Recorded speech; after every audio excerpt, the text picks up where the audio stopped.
ignored me.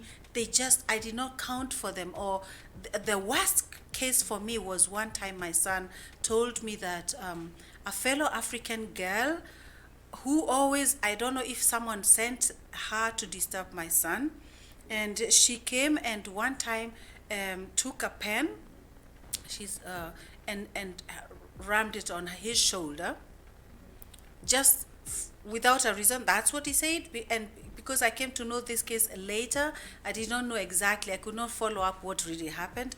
And for some reason, my son did not tell me. But he was suffering so much about this incident because the teacher, he reported it, but the teacher only sent him to the school nurse, and they checked just a bit and then sent him back to class. I was not informed.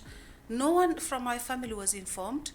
My one daughter heard about it, but I was not involved at all. And I think this is something so traumatizing, because even today, although my son is much older, he talks about it because it was a very hard situation for him. Why? Like, why did they not take attention? They did not take it. I mean, because I think if it would have been a German kid who experienced what my son experienced, they would have dealt with it in a very different way. They would have maybe even called the parents. They would have involved the parents. That was, I believe. I do not know.